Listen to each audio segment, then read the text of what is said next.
اللہ تبارک و تعالی ارشاد فرماتا ہے ان الذین آمنوا وعملوا الصالحات، بے شک جو ایمان لائے اور نیک کام کیے، یعنی جن کا ایمان کامل ہو اور جس کا عمل بھی کامل ہو. ان الذین آمنوا وعملوا الصالحات، بے شک جو مومن کامل ہے، کامل مومن ہے اور کامل عمل بھی رکھتا ہو، سَيَجْعَلُ لَهُمُ الرَّحْمَنُ وُدًّا، عنقریب ایسے بندے کے لیے لوگوں کے دل میں اللہ تبارک و تعالی ان کی محبت ڈال دیتا ہے. یہ تو ہوئی قرآن کی آیت کہ جو لوگ بھی نیک کام کرتے ہیں، اچھے کام کرتے ہیں ایمان کے ساتھ ساتھ، تو اللہ تبارک و تعالی وہ زمین کے اوپر لوگوں کے دلوں میں اس بندے کی محبت ڈال دیتا ہے. آج آپ اور ہم جس کی یاد منانے بیٹھے ہیں، سرکار غریب نواز رضی اللہ تعالی عنہ کی جو ہم لوگ یاد منانے بیٹھے ہیں، ان پر تو گفتگو تھوڑی دیر کے لیے بعد میں کروں گا، لیکن میں قرآن کی آیت کے مطابق 2-3 حدیث رکھتا ہوں کہ اولیاء اکرام سے محبت کا نتیجہ کیا ملتا ہے، ان سے محبت کرنے میں کیا فائدہ ہے، ان سے نسبت رکھنے میں کیا فوائد ہیں، اور پھر ان سے تعلقات کیسے ہونا چاہیے. قرآن نے کہا کہ جو لوگ ایمان لائے اور نیک عمل کیے، اللہ تبارک و تعالی اس کی محبت بندوں کی قلوب میں ڈال دیتا ہے، دلوں میں ڈال دیتا ہے. ایک حدیث سناتا ہوں، متفق علیہ حدیث ہے، بخاری مسلم میں موجود ہے. اس کا راوی حضرت ابو ہریرہ رضی اللہ تعالی عنہ ہے. وہ کہتے ہیں کہ جب کسی روئے زمین کے اندر زمین کے اوپر سے جب کسی بندے سے اللہ تبارک و تعالیٰ کو محبت ہوتی ہے، کیا ہوتی ہے؟ محبت ہوتی ہے، تو جبرائیل کو ندا کرتا ہے، آواز دیتا ہے جبرائیل حاضر ہوتے ہیں. تو اللہ کہتا ہے کہ روئے زمین کے اوپر ایک فلاں شخص سے مجھ کو محبت ہوگی. جبرائیل عرض کرتا ہے یا اللہ پھر میں کیا کروں؟ اللہ کہتا ہے جبرائیل اس بندے سے تو بھی محبت کر. اس کے بعد پھر جبرائیل امین عرض کرتے ہیں یا اللہ پھر کیا کروں؟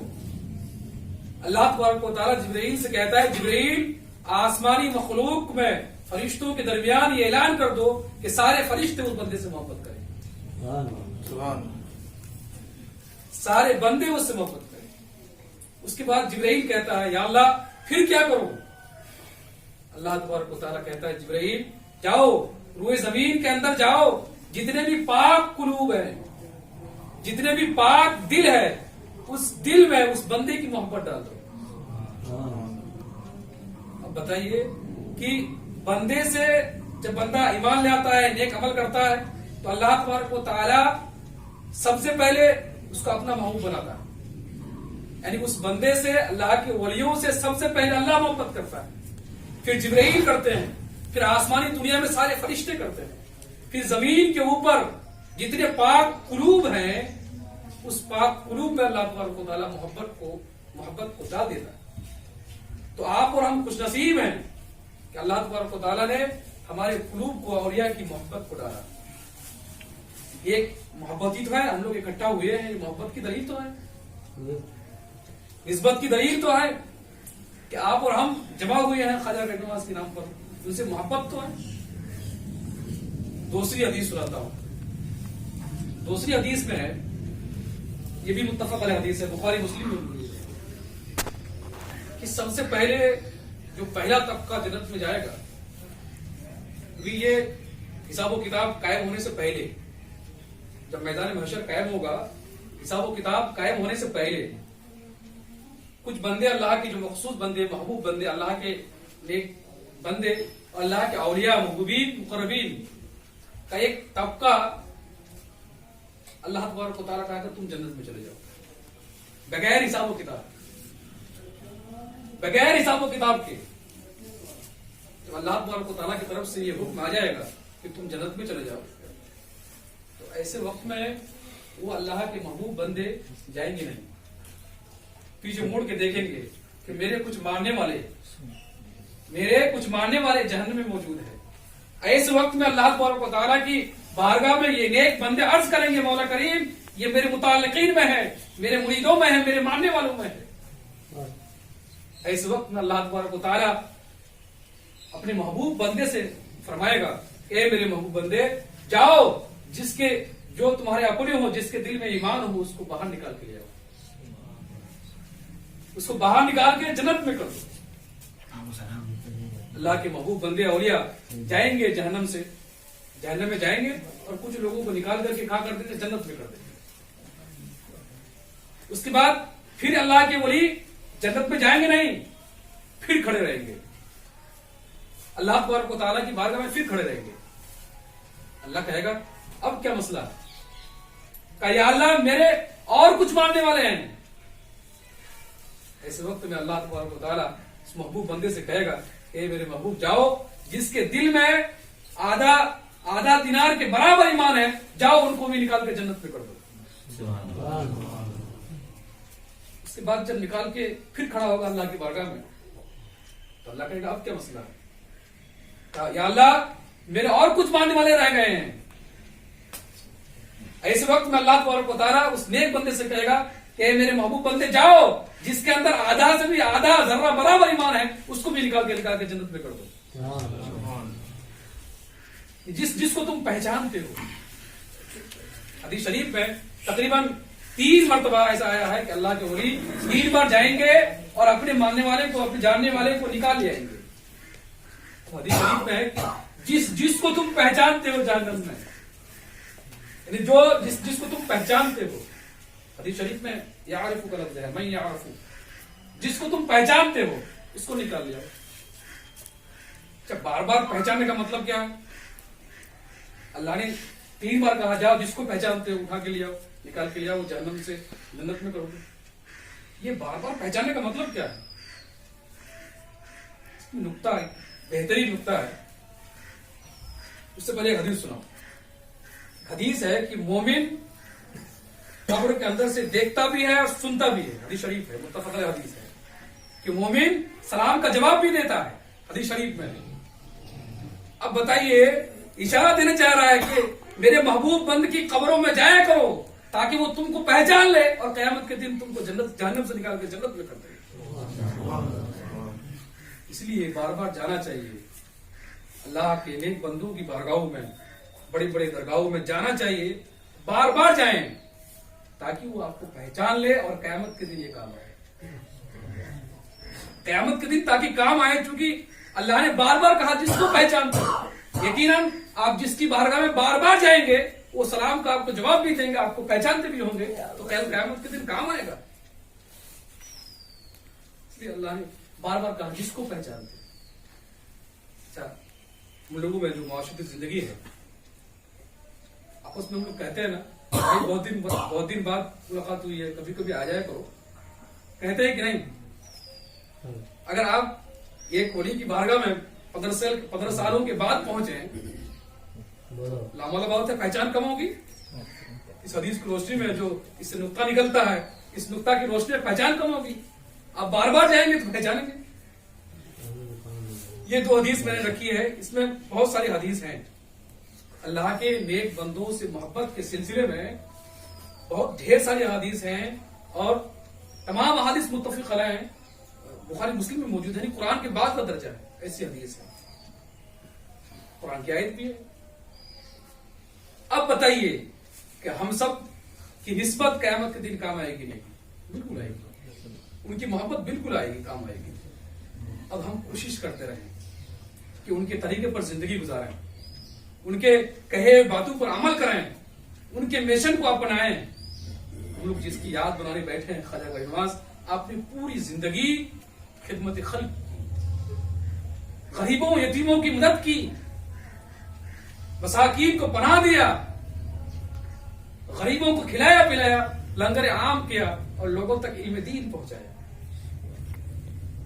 بتائیے ایک مغالطہ عوام کے درمیان یہ ہوتا ہے کہ جو بڑے اولیاء کرام ہوتے ہیں نا تو ان کو عجیب و غریب شکل ہوتی ہے، بڑے بڑے بال ہوتے ہیں، عجیب پڑے رہتے ہیں، نماز روزہ سے مطلب نہیں ہوتا ہے۔ ایک تصور چلا آ رہا ہے، یہ تصور بیٹھتا جا رہا ہے اور یہ جگہ بنا رہی ہے ہمارے دماغوں میں کہ بزرگ وہی ہیں کہ جو بڑے بڑے بال بگڑے پڑے ہوں، ایسے پڑے ہوں اور اس کی عجیب کیفیت ہو۔ ہرگز نہیں، ہرگز نہیں، بلکہ اللہ والے جو بھی ہوتے ہیں وہ عالم بھی ہوتے ہیں۔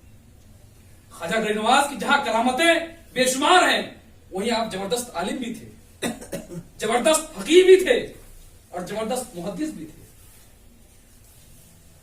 مولانا ہاشم فتح پوری نے اپنی کتاب میں لکھا ہے کہ سیدنا خواجہ غریب نواز خواجہ معین الدین چشتی رحمۃ اللہ علیہ مدینہ شریف مسجد نبوی میں 3 سال کنٹینیو درس حدیث دیا کرتے تھے۔ کیا سال؟ 3 سال۔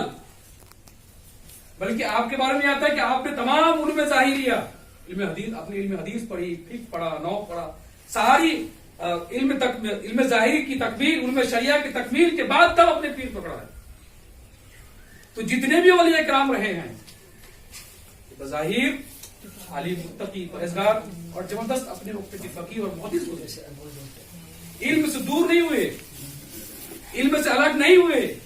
ایسا نہیں کہ علم سے ان کا کوئی سابقہ نہیں، بلکہ میں نے اس سے پچھلی تقریر میں بھی کہا تھا کہ سیدنا غوث پاک نے مدرسہ کھول رکھا تھا جس میں 3000 بچے ہر سال فارغ ہوتے تھے۔ بتائیے کہ صوفیاء اکرام، اولیاء اکرام کو علم سے بہت بڑا ذوق تھا اور علم سے ان کا بہت بڑا سابقہ تھا، بلکہ آپ پوری زندگی علم پھیلانے میں لگے۔ 3 سال تک کہاں؟ مسجد نبوی مدینہ میں، اور اس زمانے میں جبکہ مدینہ شریف میں ایک سے ایک محدث موجود تھے، ایسے وقت میں آپ خواجہ غریب نواز 3 سال تک درس حدیث دیتے رہے۔ پھر 3 سال کے بعد آپ جب لوٹے پیر کی تلاش میں تو نیشا پور، ان کے پیر کا نام ہے خواجہ عثمان ہارونی، نیشا پور میں ایک گاؤں ہے ہرون، اس میں عثمان ہارونی رضی اللہ تعالیٰ رہتے تھے، لیکن تاتاریوں کی ظلم کی بنیاد پر آپ چلے گئے تھے کہاں؟ بغداد۔ وہاں درس حدیث سے لوٹ کے آپ جب نشاپور آئے تو یہاں عثمان ہارونی سے ملاقات نہیں ہوئی، اب بغداد میں تھے، اور پھر خواجہ غریب نواز نے عثمان ہارونی رضی اللہ تعالیٰ عنہ کی بارگاہ میں گئے اور بیعت کی، اور بیعت کرنے کا عالم یہ کہ 20 سال تک آپ نے سفر و حضر میں ساتھ گزارا، 1-2 سال نہیں۔ آج تو ہم سمجھتے ہیں کہ بس ہاتھ پہ ہاتھ دے دیجئے ہو گیا، جنتی ہو گئے۔ فائدہ مند تب ہوگا کہ جب آپ اپنے پیر کی صحبت میں مکمل کنٹینیو گزاریں، اور پھر اگر آپ کا پیر آپ کو اجازت دے دیتا ہے تو ٹھیک ہے۔ خواجہ غریب نواز کا طریقہ بتا رہا ہے نا، 20 سال سمتنگ، 20 سال سے اوپر بعض روایت کے مطابق کہ 20 سال تک آپ نے اپنے پیر و مرشد کی خدمت کرتے رہا۔ 20 سال گزرنے کے بعد عثمان ہارونی خواجہ معین الدین چشتی کو لے کر کے کہاں پہنچے؟ کعبہ شریف۔ مقام حتیم میں پہنچ کر کے دعا کی کہ مولا میں ایک بندہ لایا ہوں، معین الدین کو قبول کر لے۔ تو آسمان سے ندا آتی ہے کہ میں نے معین الدین کو صالحین میں شامل کر لیا، میں نے معین الدین کو اپنے مقربین میں شامل کر لیا، اپنے محبوبین میں شامل کر لیا۔ پھر حتیم کعبہ سے نکل کر کے جب مدینہ شریف پہنچے، روضہ رسول پر پہنچے، تو عثمان ہارونی خواجہ معین الدین چشتی سے کہتے ہیں کہ معین الدین سلام کر، نبی کو سلام کر۔ جب خواجہ معین الدین نے سلام کیا تو جواب آیا روضہ رسول سے، وعلیکم السلام یا قطب المشائخ۔ روضہ رسول سے ندا آئی کہ تم پر سلامتی ہو اے مشائخوں کی قطب۔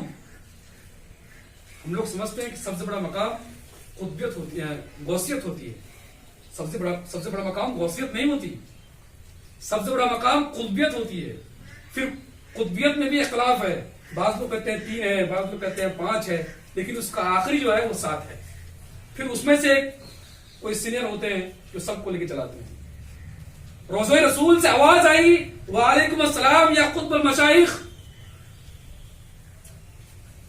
تب تو اس وقت تک تو کون ساتھ تھے؟ ان کے پیر صاحب تھے، خواجہ معین چشتی کے پیر صاحب تھے پہلے سفر میں. اور جب دوسرے سفر میں گئے تو اکیلے تھے. بات میں بہت بیچ میں چھوڑ دے رہا ہوں. پہلے دوسرے سفر میں خواجہ معین چشتی اکیلے گئے اور مسجد نبوی میں مراقب ہو گئے. یعنی مسجد نبوی میں ایک کونے میں بیٹھ گئے. وہاں کے خداموں نے سنا، خادموں نے سنا کہ معین الدین کو بلاؤ. روضہ رسول سے آواز آئی کہ مسجد نبوی کے اندر معین الدین کو بلاؤ. روضہ رسول کا خادم دوڑتا بھاگتے ہوئے جب مسجد نبوی میں آیا اور کہا کہ اللہ کے رسول معین الدین کو بلا رہے ہیں. تو وہاں کئی معین الدین تھے، ایک نام کے کئی لوگ تھے. سب لوگ کھڑے ہو گئے. خادم پھر گیا کہ یا رسول اللہ کس معین الدین کو آپ بلا رہے ہیں؟ آپ کس معین الدین کو بلا رہے ہیں؟ آواز آئی کہ میں معین الدین چشتی کو بلا رہا ہوں. یہ چشتی ہمارا بنایا وہ نہیں ہے، تو اللہ کے رسول نے بنایا. پھر خواجہ غریب نواز کے اوپر رکت طاری ہو گئی، ایک حال سا طاری ہو گیا اور ایک لکت طاری ہو گئی بے خودی کے عالم میں. جب رسول اللہ کی بارگاہ میں پہنچتے ہیں تو پھر آواز آتی ہے معین الدین آؤ اور قریب آؤ، اندر آ جاؤ. اور جب اندر جاتے ہیں تو پھر اپنے فروخ جبا کو بے نقاب کر کے آپ نے مکمل طور سے حضرت غریب نواز کو سیراب کر کے کہا جاؤ تم کو ہند عطا کرتا ہوں. تو پتہ ہی رسول ہوئے. پھر اب جب وہاں سے چلے، بہت مختصر میں، جب وہاں سے آپ چلے تو سب سے پہلے آپ کہاں ہیں؟ بغداد. بغداد میں آ کر کے اب جس کو اجازت رسول اللہ سے مل گئی ہو، اب ان کی دعوت تبلیغ اور ان کی بات جب ہوگی تو پھر لوگ تو روئیں گے، نہیں تو کیا کریں گے؟ لوگ تو روئیں گے ہی نا. جس کو اذن اور اجازت، جس کو سلسلہ رسول اللہ سے مل گیا ہو، ان کی بات سن کے لوگ نہ روئیں. اللہ اکبر، ایسا بھی ہو سکتا ہے؟ آج ہمارے تقریب میں مسئلہ کیوں نہیں ہے؟ کیونکہ ہم لوگ داعین پہ اذنی ہیں، ہم لوگ مبلغ بنتے ہیں خود. کسی کا سرٹیفکیٹ نہیں ہوتا ہے، ہوتا بھی ہے تو برائے نام، ہوتا بھی ہے تو برائے نام ہوتا ہے. اور اگر رسول اللہ کی جانب سے سائن ہو جائے، سرٹیفائی ہو جائے، تو یقیناً پھر اس کی تبلیغ اور اس کی تقریر میں لوگ رونے کے سوال کچھ نہیں کریں گے. جب بغداد پہنچے تو شہرا ہو گیا. خواجہ غریب نواز کا دھوم مچنے لگا بغداد شریف کے اندر. مولائے روم کا نام سنا ہے؟ شمس الدین تبریز کے پیر مولائے روم، ان کے ایک مرید و خلیفہ تھے مولانا حسام الدین چلپی. انہوں نے لکھا ہے کہ جب آپ بغداد آئے تو سب سے پہلا خلیفہ آپ کا کون ہوا؟ شیخ اوف الدین کرمانی. سب سے پہلا خلیفہ شیخ اوف الدین کرمانی. پھر اسی زمانے میں کون تھے؟ شیخ صاحب الدین سہروردی، جو سیدنا غوث پاک کے مرید و خلیفہ تھے. بعض روایت کے مطابق آپ خواجہ غریب نواز نے ان کو بھی خلافت دی. بہرحال پھر جب وہاں سے کہاں چلے، پھر آپ کہاں گئے؟ ہمدان آئے اور جگہ جگہ ایک جگہ گئے. آخر میں آپ کہاں آئے؟ بلخ. ایک جگہ ہے بلخ، بلخ آپ پہنچے. اس زمانے میں ایک عالم تھے، زبردست عالم، فلسفی. آج کے زمانے میں سائنس کہہ لیجیے کہ سارا اعتبار وہ سائنس پر کرتے تھے. ادھر گئے تو ٹھیک ہے، یہ تو غلط ہے. تو سائنٹسٹ بھی ایسے ہی کرتا ہے اور فلسفی بھی ایسے ہی کرتا تھا. جو دماغ اور عقل کہے وہی صحیح ہے، اور جو عقل نہ مانے تو غلط ہے. اور ان کو طبعاً صوفیاء اکرام اولیاء اکرام سے چیڑ تھی. کیا تھی؟ چیڑ تھی. ان کا نام ضیاء الدین تھا، مولانا ضیاء الدین بلخی. ان کو طبعاً صوفیاء اکرام اولیاء اکرام سے چیڑ تھی. جب سنا کہ یہ صوفی بزرگ آئے ہوئے ہیں بلخ کے اندر، تو وہ مولانا ضیاء الدین چلے گئے مناظرہ کرنے کے لیے. چلتے ہیں آج خواجہ غریب نواز سے مناظرہ کر کے آتے ہیں. اس صوفی سے ملاقات مناظرہ کر کے آتے ہیں اور کچھ سوالات کرتے ہیں.